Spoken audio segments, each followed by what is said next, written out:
제일 하반기에 이슈가 되고 있는 그 대선 토론.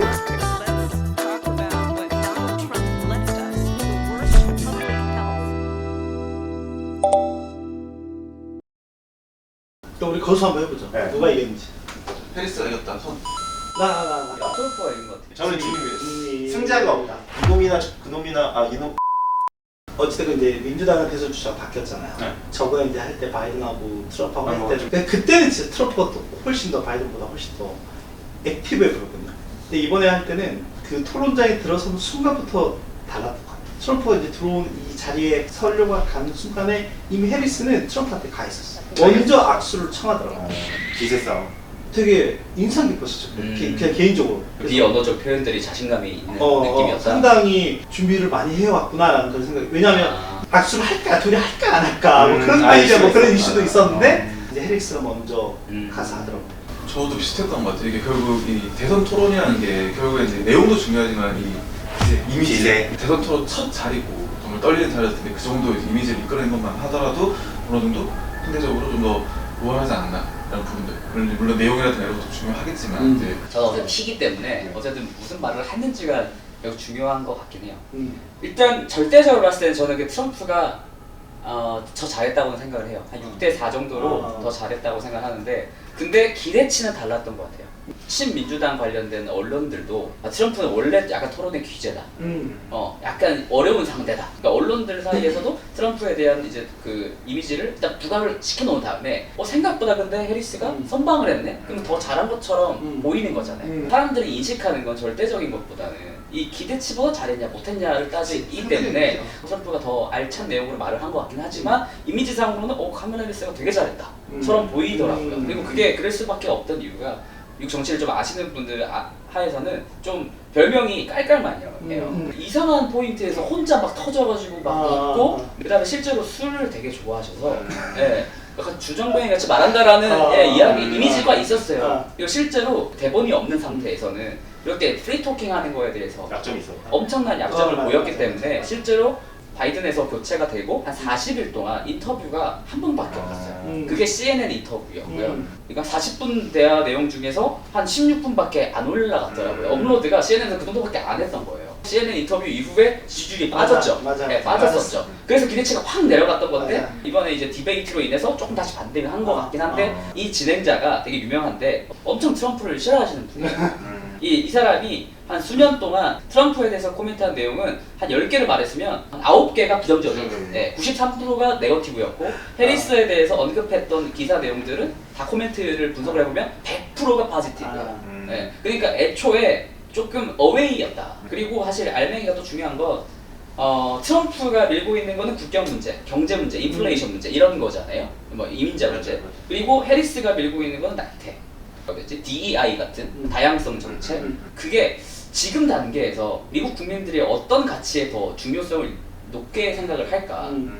낙태 부분보다는 지금 당장은 경제라든가 국경 이민 문제가 더 중요하게 생각하지 않을까라고 하는 부분인데 ABC 방송국에서는 그 부분보다는 해리스가 좋아할 만한 이슈들을 많이 질문을 했던 것 같아요. 그래서 어웨이였다. 주식시장은 다음날 바로 반영한 게 이제 해리스가 조금 더 우세했다라고 반영한 것 같아요. 개인적으로는 뭐 누구도 크게 점수를 많이 얻지는 못한 것 같다. 기존 지지자들의 마음을 돌리기에는 둘 다 부족했고 그러면 이제 중도층의 마음을 누가 사로잡았냐라고 하면 그것도 명확하게 좀 있었을까라는 퀘스천이 좀 드는 거. 한 가지 이제 트럼프가 잘했다라고 생각하는 부분은 대중이 관심을 가질 만한 인플레이션이라든지 이민자라든지 그거에만 딱 포커스를 해서 이게 주요 정책이구나.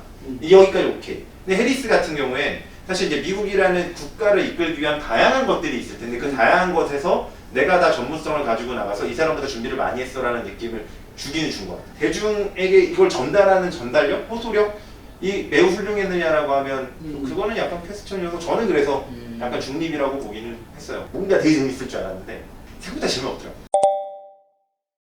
두 가지 생각이 들었는데 한 가지는 2016년 대선 꼴이 날 수도 있겠다. 해리스가 어떻게 보면 다양성 측면에서는 좀 더 많은 표를 결집을 할 수 있긴 하겠지만 되게 트럼프는 전략적으로 이렇게 들어가니까 당시 이제 힐러리가 졌던 가장 근본적인 것도 스윙 스테이트에서 많은 표를 가져가지 못했기 때문에 지금 보면 이제 경합주에서 보면 5차 보면 이제 초박빙의 사실 뭐 펜실베니아가 제일 중요하다 뭐 이런 얘기 나오는 것도 거기 비슷한 얘기기도 하고.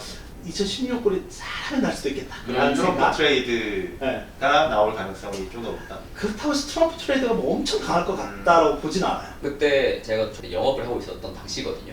언론에서 좀 모두가 힐러리 클린턴이 당선이 될 것 맞아. 같다라고 이렇게 말을 했는데 실상 이제 까보니까 트럼프가 당선됐잖아요. 그때 진짜 당선되자마자 증시가 파란불을 싹 켜더니 맞아. 그리고 얼마 안 지나서 다 또 빨간불을 켜더라고요. 엄청 다이나믹했는데 저는 트럼프가 당선되는 경우에는 이 법인세 인하라든가 이런 그치. 효과가 분명히 있다고 생각을 하고 있기 때문에 실제로 보면 그때 법인세 인하 효과가 미국 S&P 500 기준 EPS를 한 5% 이상 끌어올린다고 하고 민주당은 해리스 같은 경우에는 21%에서 28%까지 올린다고 하면 EPS를 5% 깎아먹는다고. 그러면 10% 차이네요. 법인세를 올리고 내리는 거에 따라서 증시에는 당연히 법인세를 올리는 그쵸. 게 부정적일 수밖에 그럼요. 없는 거는 사실인 것 같아요. 그럼요. 그렇죠.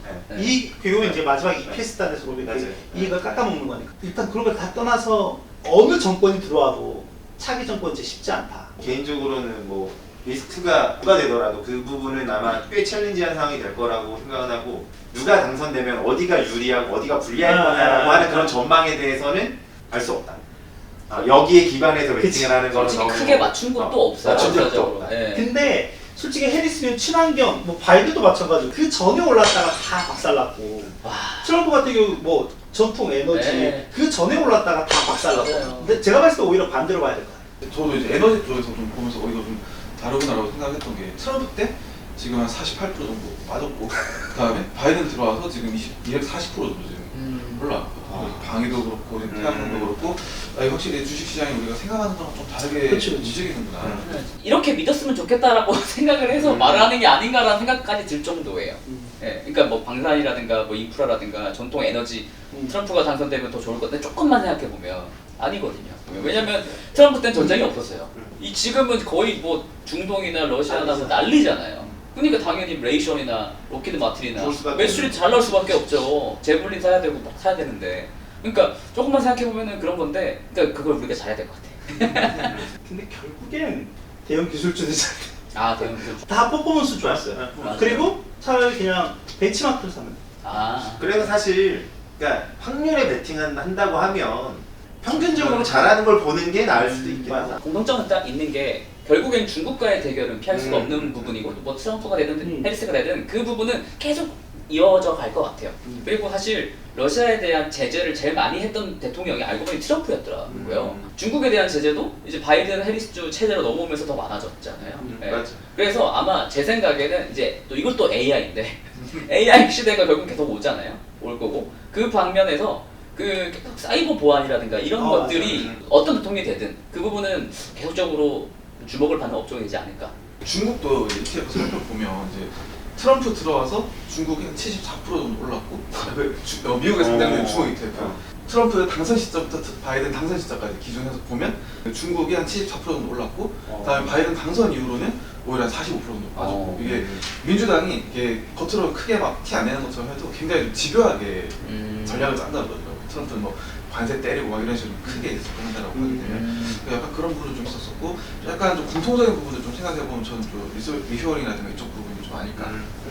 그러니까 트럼프가 이런 말을 하긴 했어요. 리쇼어링 얘기 나와서 생각나는데 메이드 인 아메리카 제품이 뭐가 있느냐. 솔직히 애플도 밖에서 만들고 뭐. 결국 소프트웨어밖에 없다는 거예요. 메이드 인 아메리카로 세계에서 뭐 호령하는 약간 이런 제조업 제품이 없다라고 이렇게 아쉬운 소리를 하더라고요. 근데 연초에 미국 갔다 왔잖아요. 그 마그넷을 한 20개 가까이 사는데 메이드 인 아메리카 딱 하나 있었어요. 네. 나머지는 전부 다 메이드 인 차이나. 맞아요. 진짜 미국이 생산성이 와 이게 진짜 대박인 나라다라고 느꼈던 게 중국에서 1불에 사온다. 그럼 이걸 10불에 팔아. 여기에서 엄청난 이 서비스 부가가치가 발생하는 거지. 에너지 가격은 저는 조금 더 내려가지 않을까 싶어요. 트럼프가 당선되는 경우에는. 왜냐면 바이든이 당선되자마자 제일 먼저 했던 업무 중에 하나가 그 키스톤 파이프라인이라고 엄청나게 거대한 송룡관이 있었는데 그 프로젝트를 취소를 해버렸잖아요. 맞아요. 그게 아마 이제 트럼프 때 되면 다시 다시 하겠지. 될 수도 있고, 그리고 떠올려보면 2016년인가 그때 원유 가격이 21불인가 맞아. 엄청나게 빠진 적이 맞아. 있어요. 뭐 이제 최일영명 나오면서 이제 본격적으로 맞아. 뿜어냈던 건데 그때는 이제 수출을 했잖아요. 완전히 그 부분도 사실 인플레이션을 공격하는 거거든요. 트럼프가 뭐 내가 당선되면은 이제 에너지 가격 안정되면서 인플레 잡을 수 있어. 이제 대중들을 자극하고 있기 때문에 그 부분에 있어서는 오히려 좀 괜찮을 수 있는 업종들이 몇 가지 있지 않을까라고 생각을 하긴 합니다. 사실 이제 앞으로 한 2달 정도 기간이 남아있기 때문에 여기 네. 이제 감론 일박들이 굉장히 좀 많을 것 같기는 해요. 포인트로 좀 봐야 된다고 하면 사실 사전투표가 이미 시작이 됐기 때문에 2달이라 그래도 이 사전투표율이 우리나라랑도 비슷한 게 높으면 아무래도 민주당이 조금은 이제 우세한 유리한 경향이 없지 않아 있고 사전투표율이 이제 낮으면 사실 이제 공화당 쪽에 좀 유리하다. 두 번째는 결국에는 이거는 뭐 언론에서도 많이 나오는 스윙 스테이츠. 스윙 스테이츠가 제일 중요하지 않겠어요? 그 중에 뭐 러스트벨트에서 펜실베니아나 그 제외하고는 조지아하고 애리조나. 선거인단 결과가 네. 아무래도 중요할 거기 때문에 여기에 여론조사 정도를 보시고 네. 누가 좀 더 유리한 유불리를 따지는 게 좋지 않겠냐. 아 근데 또 여론조사가 쉽지가 않아요. 쉽지 않지. 해리스가 계속 높게 나왔잖아요. 그렇지. 되게 오랜 기간 동안. 저도 좀 개인적으로 의아했거든요. 정말로 해리스가 이렇게 인기가 많다고? 설문조사를 할 때 공화당원도 조사를 하고 민주당원도 그치. 조사를 하잖아요. 근데 민주당 쪽을 오버샘플링을 했대요. 그러니까 그렇게 나올 수밖에 없었지 않냐 라는 기사가 있었습니다. 저는 사실 뭐 베팅 사이트고 뭐고 다 필요 없고 결국 돈이 제일 중요하다고 그치, 돈이 생각해요. 얼마나 모이냐가 중요하지. 돈이 얼마나 모이냐가 중요하고 헬리스가 많이 보인 거 아니야? 돈은 더 많이 모였죠. 그러니까 근데 저는 손이 더 중요하다며. 근데 원래 바이든이 돈 더 잘 모았어요. 이게 변화가 조금 보인다라는 거죠. 과거랑은 다르게. 예전에는 테크 쪽 인사들은 완전히 그냥 민주당 쪽이었어요. 뭐 빅테크 말할 것도 없고 사실 테슬라 제외하고는 다 민주당이었죠. 근데 최근에 보면은 유튜브에 트럼프 글이 굉장히 많이 올라와요. 원래는 노출 자체가 안 됐거든요. 그 구글이 맞추는 것 같아. 우리 중립이야.